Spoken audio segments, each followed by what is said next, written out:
ఇప్పుడు దేవుడు ఉన్నాడు అని చెప్పడానికి సాక్ష్యం ఏంటంటే ఒక్కసారి చూడండి, సృష్టిని చూడు అంటున్నాడు. మీకు ఎన్ని మేలులు జరుగుతున్నాయి సృష్టిలో.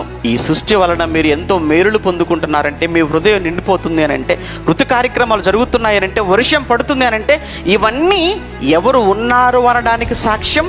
వీటన్నిటినీ కూడా ఎవరు జరిగిస్తున్నారు అనడానికి సాక్ష్యం అంటున్నాడు పౌలు గారు.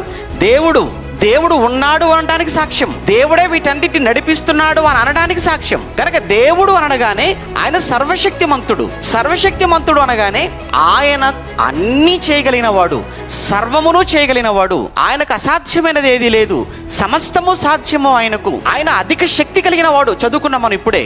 ఎంత శక్తి కలిగిన వాడు అని అంటే, ఒక్కసారి ఈ సృష్టిని చూడు. ఈ సృష్టిలోని ప్రతి దానిని ఆయనే చేశాడు.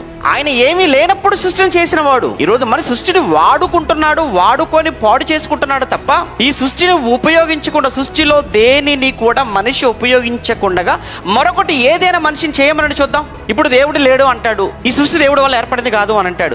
నిజంగా నీకు ఒకవేళ దేవుడు లేడు అనుకున్నప్పుడు, ఈ సృష్టి దేవుడిది కాదు అనుకున్నప్పుడు, నువ్వు అసలు ఈ సృష్టిలోది ఏది నువ్వు వాడకుండా, నువ్వు ఏదైనా కొత్తది ఏదైనా ఒకటి ఏమైనా చేసే అవకాశం చేయగలవి ఒకసారి ఆలోచించు. నువ్వు ఏది చేసినా మళ్ళీ ఈ సృష్టిని నువ్వు ఉపయోగించుకోవలసిన సృష్టిలో దేనినో ఒకదానిని. కనుక దేవుడు అనగానే సర్వశక్తిమంతుడుగా సర్వాన్ని సృష్టించాడు. సర్వాన్ని సృష్టించడమే కాదు, దీనంతటినీ కూడా ఆయన ఒక్కడే నడిపిస్తున్నాడు.